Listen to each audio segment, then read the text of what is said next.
Assalamu alaikum student. I hope you all feel well. My name is Asma Anwar. This is my first lecture of chemistry class 10 chapter number 1 chemical equilibrium. Before I start my lecture, please मेरे channel को subscribe करें, bell icon को press करें और like और comment please करें। सो हम start करते हैं अपना फर्स्ट लेक्चर केमिस्ट्री का केमिकल इक्विलिब्रियम चैप्टर नंबर 1। की पॉइंट्स मतलब जो टॉपिक्स हैं वो आज के हैं reversible irreversible reaction and chemical equilibrium state and it's type and characteristics, microscopic characteristics of forward and reverse reaction and dynamic equilibrium. First हम स्टार्ट करते हैं रिवर्सिबल एंड इरिवर्सिबल रिएक्शन को। रिवर्सिबल रिएक्शन को हम स्टार्ट करने से पहले इसके कुछ पॉइंट्स हैं जिसको हमने अंडरस्टैंड करना है। फर्स्ट ऑफ ऑल जो पॉइंट है वो रिएक्टेंट है और प्रोडक्ट है। रिएक्टेंट किसको कहते हैं?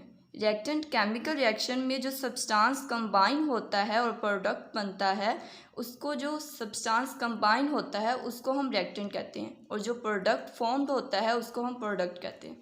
फॉर एग्जाम्पल हाइड्रोजन और आयोडीन जब एक दूसरे के साथ रिएक्ट करते हैं तो जो हाइड्रोजन और आयोडीन है these are the reactants and the hydrogen iodide is a product.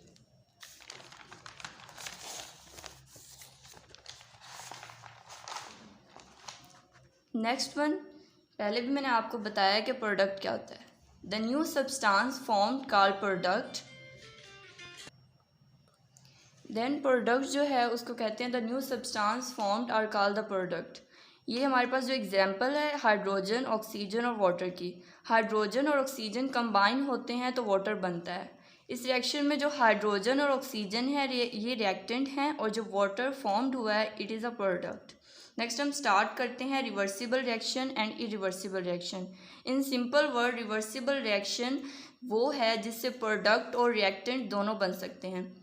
Product और रिएक्टेंट यानी रिएक्टेंट से प्रोडक्ट और प्रोडक्ट से रिएक्टेंट। लेकिन जो इरिवर्सिबल रिएक्शन है इससे हमेशा रिएक्टेंट से प्रोडक्ट बनते हैं, प्रोडक्ट से रिएक्टेंट नहीं बनते। नाउ हम डिस्कस करते हैं इनकी डेफिनेशन को।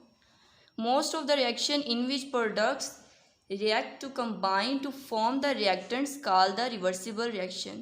An irreversible reaction, the reaction in which products do not recombine to form the reactant called irreversible reaction. Simple word में रिवर्सिबल रिएक्शन जो है उसमें प्रोडक्ट और रिएक्टेंट, प्रोडक्ट से रिएक्टेंट, रिएक्टेंट से प्रोडक्ट दोनों बनते हैं। लेकिन इरिवर्सिबल रिएक्शन में सिर्फ और सिर्फ रिएक्टेंट से प्रोडक्ट बनते हैं, प्रोडक्ट से रिएक्टेंट नहीं बनते। नेक्स्ट इसका सेकंड पॉइंट है रिवर्सिबल रिएक्शन जो है वो नेवर गो टू कम्प्लीशन। मतलब रिवर्सिबल रिएक्शन कभी भी कंप्लीट नहीं होता। रिएक्टेंट से प्रोडक्ट बनता रहता है, प्रोडक्ट से रिएक्टेंट बनता रहता है, तो ये कभी भी कंप्लीट नहीं होता। लेकिन इरिवर्सिबल रिएक्शन जो है इसको हम सपोज करते हैं कि ये कंप्लीट हो जाता है। इससे प्रोडक्ट से रिएक्टेंट तो बनता नहीं है, तो रिएक्टेंट से प्रोडक्ट बनता है और ये सारा रिएक्शन कंप्लीट हो जाता है। इसको हम रिप्रेजेंट किस तरह करते हैं ये भी आगे डिस्कस करते हैं। रिवर्सिबल रिएक्शन को रिप्रेजेंट करते हैं डबल हेडेड एरो से, लेकिन इरिवर्सिबल रिएक्शन को सिंगल एरो के साथ। जैसे कि ये आपको नज़र आ रहा है कि रिवर्सिबल रिएक्शन का साइन जो है वो किस तरह है, double headed arrow, and irreversible का सिंगल एरो है। नेक्स्ट जो है रिवर्सिबल रिएक्शन और इरिवर्सिबल रिएक्शन में। रिवर्सिबल रिएक्शन में फॉरवर्ड और रिवर्स रिएक्शन बोथ होते हैं।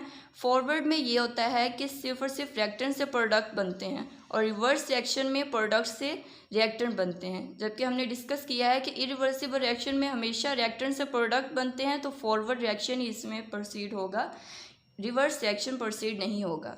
नेक्स्ट इसकी जो एग्जाम्पल है वो हाइड्रोजन से आयोडाइड से जो हाइड्रोजन आयोडाइड बन रहा है it is a example of the reversible reaction. And water plus oxygen combine करते हैं तो वाटर बनता है, वाटर और हाइड्रोजन कंबाइन करेंगे तो वाटर बनेगा। इससे जो एग्जाम्पल आ रही है वो हाइड्रोजन और ऑक्सीजन। H2 को रिप्रेजेंट करते हैं हाइड्रोजन से और O2 को रिप्रेजेंट करते हैं ऑक्सीजन से।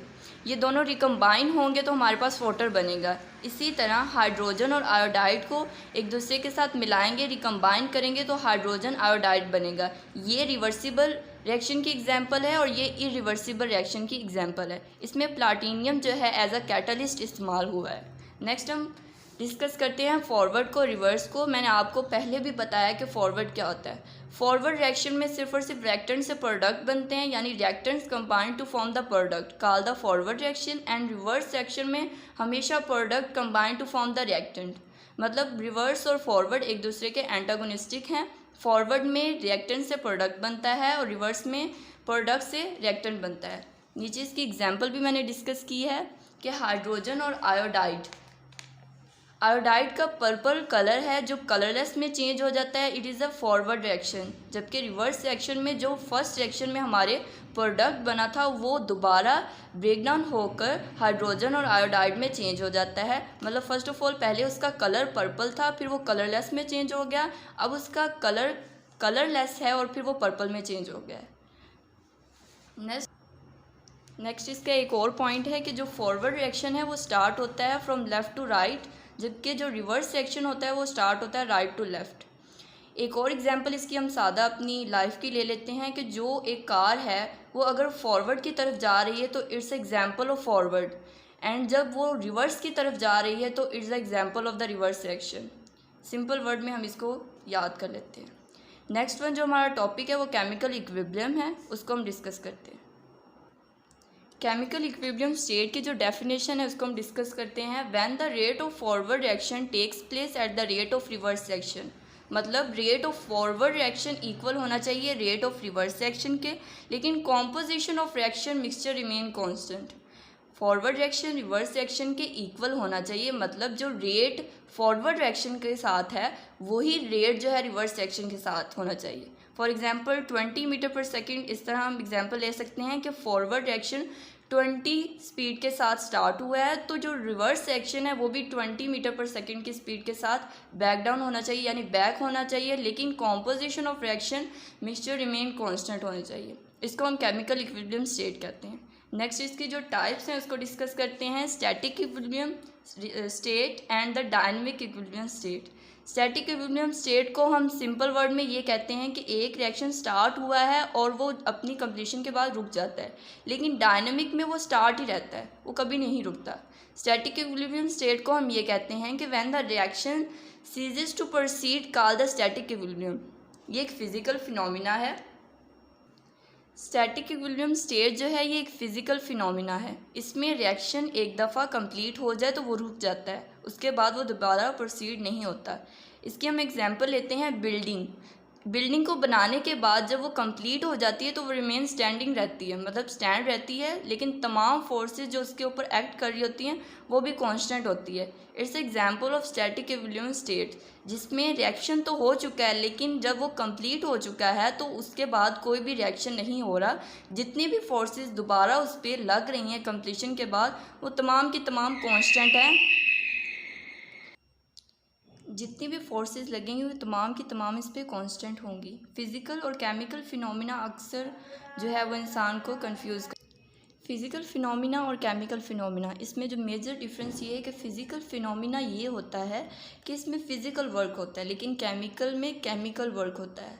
जिस तरह केमिकल वर्क जो है लेबॉर्ट्री में होता है, लेकिन फ़िज़िकल फिनोमिना इसमें हार्ड वर्क एक फ़िज़िकल तरह की होती है, लेकिन उधर केमिकल का यूज़ होता है। फिज़िकल और केमिकल फिनोमिना में ये मेजर डिफरेंस है। ये स्टैटिक इक्विलिब्रियम स्टेट जो है ये कंप्लीट हो चुका है। नेक्स्ट हम स्टार्ट करते हैं डायनेमिक इक्विलिब्रियम स्टेट को। नेक्स्ट वन है डायनेमिक इक्विलिब्रियम स्टेट। हम इसके जो वर्ड है उससे देख लेते हैं कि डायनेमिक का मतलब होता है रिएक्शन इज स्टिल कंटिन्यू, मतलब रिएक्शन स्टार्ट रहेगा इन एवरी कंडीशन, रिएक्शन जो है वो स्टार्ट रहेगा। डायनेमिक इक्विलिब्रियम स्टेट में ये होता है कि when the reaction does not stop, only the rate of forward reaction and reverse reaction becomes equal, but these are take place in opposite direction. Reaction become proceed in every condition. Reaction proceed रहेगा, rate of forward reaction and rate of reverse reaction equal रहेगा।